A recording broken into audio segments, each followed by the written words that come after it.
ande junto com o encarregado, você não consegue saber. Lá no Ministério, eu coloco assim para vocês que, às vezes, eu estou no corredor, aí passa a encarregada, aí eu falo, e aí, como é que está o serviço hoje? Aí ela fala, nossa, hoje está corrido, porque a fulana, fulana e fulana faltou. Aí eu falo, ah, que bacana, aí já vou na minha planilha e coloco. A fulana, a fulana, a fulana faltou. Então, às vezes, ela, de forma assim, na conversa, no dia a dia, já te passa uma informação que, mais para frente, 3 pessoas faltando num posto, o Pedro vai conseguir mostrar para vocês a diferença que faz na nota fiscal. Já teve mês que a gente conseguiu, foram 6 mil reais, né, Pedro, que a gente glosou da LM, 4 mil e pouco. Foi de 4 a 6 mil reais a gente conseguiu glosar de uma empresa no mês por conta de falta. E, claro, que a falta, assim, aquela falta sem a cobertura do posto, que, às vezes, a gente cobra da empresa e fala, olha, hoje a fulana faltou, você tem que me mandar uma cobertura. Só que aí você espera até metade do dia, a cobertura não veio, é desconto na fatura. Se o posto não foi coberto, você tem que glosar na fatura, e, nesse momento, a gente consegue conseguir essa economia para a administração.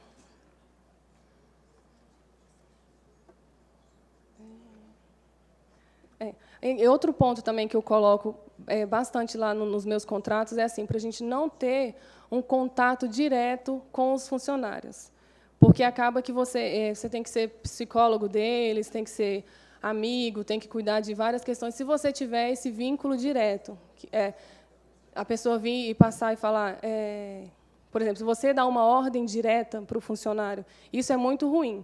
Então, é melhor que você trate diretamente com o encarregado ou com o preposto da empresa para diminuir o nosso vínculo com eles. Porque também acaba que coloca a administração como sendo quem contratou eles, e não a empresa terceirizada.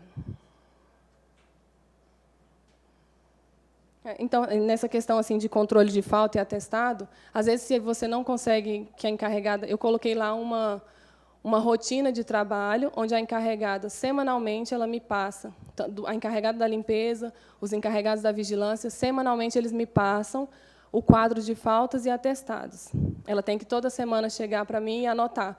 Essa semana faltou fulano, fulano, veio a cobertura, não veio a cobertura, era um atestado, era uma... Se for atestado, a gente tem que saber, porque eu não posso descontar todos os benefícios do funcionário. Então, ela te passa esse controle semanalmente. Eu acho mais fácil semanalmente do que no final do mês, porque aí fica mais fácil de você não ficar com tudo acumulado para quando chegar a fatura ou nota fiscal.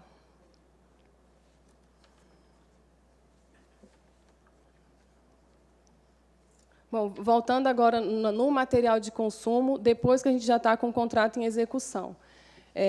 Eu não vou lembrar o nome da empresa agora, mas há uns 3, 4 anos atrás, teve uma grande empresa de limpeza que ela veio à falência justamente por conta de material de consumo. O que aconteceu? Na licitação, o pessoal jogou muito material, assim, um quantitativo muito grande de material, e que não era efetivamente utilizado. Então, a empresa conseguia, nesses valores que ela colocou de material de consumo, era basicamente o lucro maior dela, que ela colocava, tinha lá tantos... Era de limpeza? Ah, não, ela era empresa de limpeza e era de cooperagem também. Aí teve um caso que eles foram fazer um levantamento, durante um ano deixou de entregar 2 toneladas de café. Então, imagina o valor de 2 toneladas de café. Quando foi fazer a fiscalização, a empresa não tinha entregue, durante um ano de execução do contrato, 2 toneladas de café. Então, nisso, ela já saiu ganhando, e essa parte, só quem vai saber é o fiscal do contrato e o gestor, que tem que disponibilizar um tempo e estar lá, no momento da entrega do material de consumo, a gente tem que estar lá para acompanhar. Não, na verdade, você tem que acompanhar pela sua planilha de formação de preços e pelo termo de referência, porque a empresa ela pode colocar lá um valor na nota, porque o valor eu não posso discutir com ela. Se ela pagou, ela colocou um valor na licitação, o quantitativo, isso. Por exemplo, lá você tem que me entregar. Se eu coloquei na licitação que são 250 quilos de café por mês, ela tem que me entregar 250 quilos de café por mês. Independente se esse mês eu gastei menos café, tudo bem, mas então, se você vai me entregar menos do que 250 quilos, eu vou fazer desconto na sua nota fiscal. Porque aí é onde eles começam a ganhar vantagens em cima da administração pública por conta da nossa ineficiência em fiscalizar a entrega desse material de consumo. Então, é muito importante, a gente pega muita coisa realmente, inclusive coisa de limpeza, você pede lá a questão do detergente. Eu peço o detergente concentrado, já teve 2 meses que ela tentou me empurrar o líquido, e eu falei, não, o detergente que eu peço é concentrado. Pego a caixa fechada, devolvo para a empresa, e só vou receber o detergente de acordo com o que eu pedi no termo de referência. Com certeza, eles me odeiam, mas não é esse o ponto. Então, sou exigente mesmo. Teve uma até que ligou uma vez e perguntou, mas tem certeza que ela vai lá olhar se está entregando todo o material? Perguntou para a encarregada. E a encarregada falou, ela vem aqui no depósito e olha entrega por entrega. E aí teve um dia que a própria representante da empresa foi lá fazer a entrega do material para verificar se eu estava acompanhando ou não essa entrega. Na questão dos vigilantes, eu consigo agora fazer um acompanhamento mais próximo da rotina e do dia a dia do meu contrato de vigilância, com base no livro de ocorrências. O livro de ocorrências ele é extremamente importante, ele tem que ser preenchido, ele é uma segurança tanto para a empresa contratada, quanto para a administração pública, porque eu sei, nesse registro, tudo o que está acontecendo dentro da nossa secretaria, dentro do prédio e tudo mais.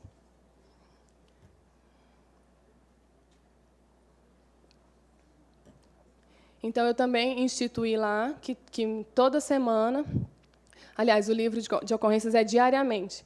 Diariamente, no final do dia, ou então no início do dia seguinte, ele leva, os vigilantes, o encarregado, leva o livro de ocorrência para que eu possa acompanhar tudo o que está acontecendo no dia a dia.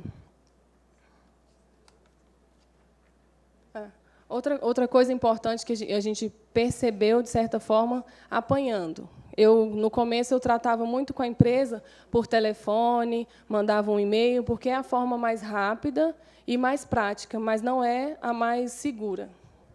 Porque, se eu atuo com a empresa só por e-mail, por telefone, eu não tenho registro das coisas que eu estou cobrando, eu não consigo registrar prazos para poder depois penalizar a empresa. Então, agora, a gente adotou que todas as coisas que a gente for formalizar com a empresa, ou eu utilizo um ofício, se for uma coisa mais urgente que dá para ser resolvido, utilizo um e-mail, mas evitar ao máximo o contato telefônico com a empresa. E sempre registrar todas as ocorrências. É um material que chegou atrasado, é um funcionário que recebeu atrasado, tem que estar tudo registrado e notificado para eu conseguir contabilizar os dias de atraso para, posteriormente, eu penalizar a empresa.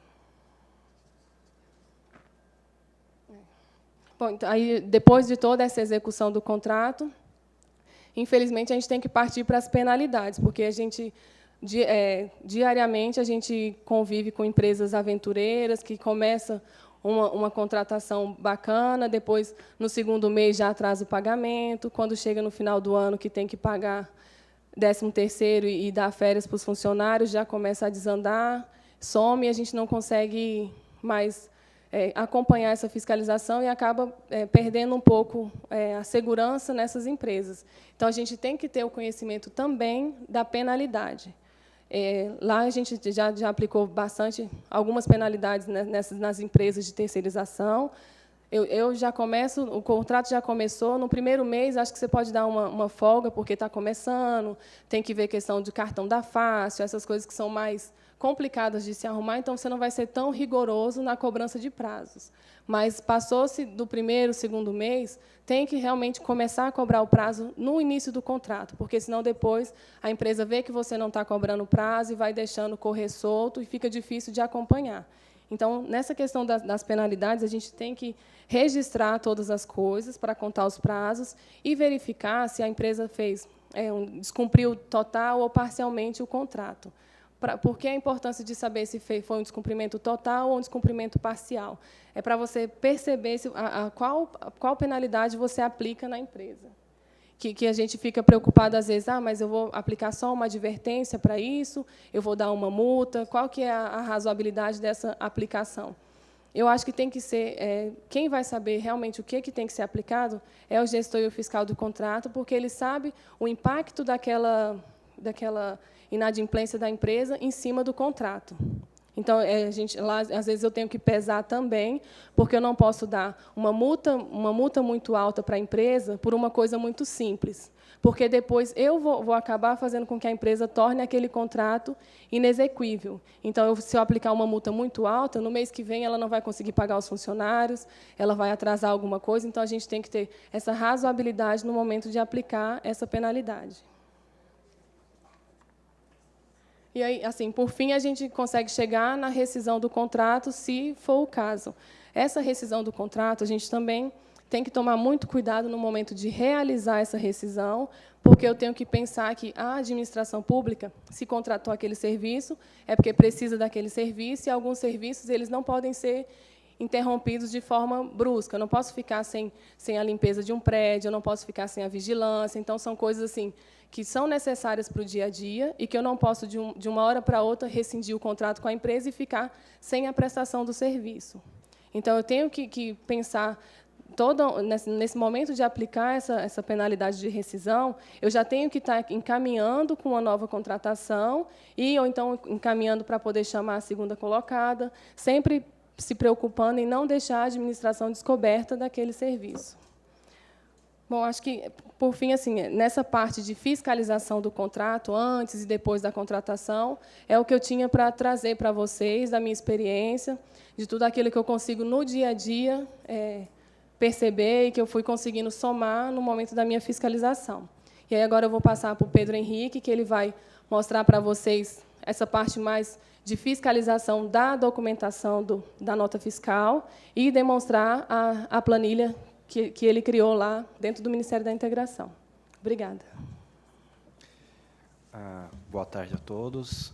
Obrigado, Ana. Eu queria, inicialmente, agradecer o convite do Dr. Liomar para poder participar, poder contribuir essa experiência do Ministério da Integração, essa questão dessas planilhas que nós criamos lá no Ministério, né, para poder auxiliar outros órgãos também para conseguir uma economia maior, porque a gente verifica com essa questão da esplanada sustentável a dificuldade na economia de gasto, que a gente já vai no limite, né? Todo contrato a gente já está indo no mínimo. Então, qualquer gotinha que a gente conseguir extrair de pedra está valendo. Inicialmente, o Ministério da Integração ele tinha uma forma de controle, ele atuava fiscalizando, verificando seus contratos, mas acabou que, em 3 contratos administrativos que nós tínhamos, a nossa empresa não conseguiu manter a sua própria obrigação trabalhista, chegando ao ponto em que a empresa quebrou, os funcionários ficaram sem receber, os sindicatos ajuizaram uma ação trabalhista e o Ministério foi também o polo passivo dessa ação. Chegou ao ponto da gente ter audiências do Ministério Público do Trabalho e na Justiça do Trabalho. Inicialmente, o Ministério ia acabar sendo condenado por, como a Ana Lília tratou, por responsabilidade subsidiária, por tentativa de demonstração de culpa, que ele não tinha realizado qualquer fiscalização. Nesse momento que a gente já tinha um controle inicial, que nós conseguimos demonstrar que não, ocorreu um controle, ocorreu um acompanhamento, e, em cima disso, o Ministério, o que ele podia fazer, foi realizado para a proteção dos próprios funcionários e para a execução do serviço, tanto que, posteriormente, os funcionários acabaram recebendo as verbas deles mesmos, que a própria empresa pagou, porque o Ministério conseguiu demonstrar a sua não responsabilidade. A forma que o Ministério aplicou, depois desse problema, foi a formulação de um checklist documental. A gente estava um pouco perdido em como realizar esse controle. Nós tivemos uma reunião com o pessoal do suporte logístico do Ministério dos Transportes. Tem alguém de lá aqui? Não sei se tem. Não, né? Bom, nós tivemos um contato com o pessoal do Ministério dos Transportes, eles já têm desenvolvido essa ideia do checklist, nós adotamos essa ideia deles e aproveitamos e colocamos um pouco mais de documentos para poder adaptar a realidade de cada contrato. Então, cada contrato tem o seu checklist que é específico para cada um. Atualmente, a nossa relação de documentos mensal é por volta de 30 a 36 documentos. É muito papel, realmente, assim, é muita coisa, ainda mais se você tem um contrato muito grande, por exemplo, o nosso contrato de cooperagem chega a quase que uma resma de 500 páginas. Mas, assim, é a forma que nós temos de poder controlar a execução e poder controlar também se a empresa está cumprindo com a sua parte trabalhista, que elimina, assim, a responsabilidade do Ministério. Depois disso, que foi quando surgiram essas planilhas que vão ser demonstradas mais à frente, em que a gente acabou criando a nossa própria folha de pagamento.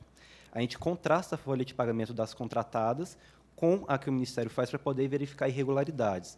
Já chegou ao ponto da gente verificar em que uma empresa, no pagamento do 13º salário dos funcionários de vigilância, ela simplesmente esqueceu de pagar também para os funcionários o adicional de periculosidade, de todos os funcionários. Então, isso gerou um problema sério em que a empresa demorou para poder receber, isso atrapalhou o próprio fluxo de caixa, que pagamento de 13º, início de ano, é sempre complicado, mas se não tivesse ocorrido esse controle, teria passado, a empresa teria lucrado um valor muito alto dos funcionários, com o Ministério repassando para a empresa esses valores. Posteriormente, que nós começamos a fazer esse controle, que foi mais ou menos em 2012, no período de 1 ano, o Ministério da Integração conseguiu economizar, utilizando só 6 contratos. A gente não está falando de todos, não, de terceirização, não, só peguei 6. Quase R$95 mil. Não modificamos em nada nos nossos contratos, não tivemos corte de pessoal, não tivemos troca de material, não tivemos simplesmente nada. Foi tudo por meio da fiscalização contratual, com a base em cima de faltas. Pela inexecução do contrato, se o funcionário não veio com não substituição, desconto da empresa do valor daquele dia de trabalho, conseguimos isso aí. Se a gente pegar do valor global de 4 milhões, de aproximadamente 4 milhões e 500 mil, dá uma diferença só de 2%, né? 2% de 125. Mas acredito que, como eu tinha falado antes, essa dificuldade de conseguir economizar qualquer coisa nos contratos, 94 mil em 1 ano, significa muita coisa. Então, auxilia bastante. E como que a gente está fazendo esses controles? Nós realizamos isso por meio de 4 tipos de controles. Seria o controle inicial, o controle documental, um controle previdenciário e trabalhista e, por fim, um controle fiscal.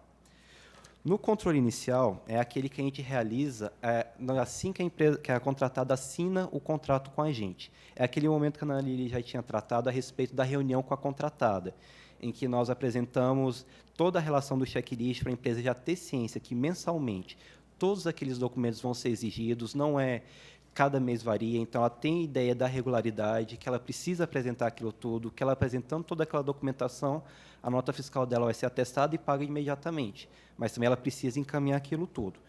E, depois dessa reunião, o que nós também pedimos para a empresa? Vários documentos iniciais da contratação dela, para poder verificar a regularidade da relação empresa com os funcionários prestadores de serviços, o histórico de cada um desses prestadores de serviços que vão atuar na administração e verificar se aqueles prestadores de serviços atendem às características que estão estipuladas no próprio contrato e no termo de referência.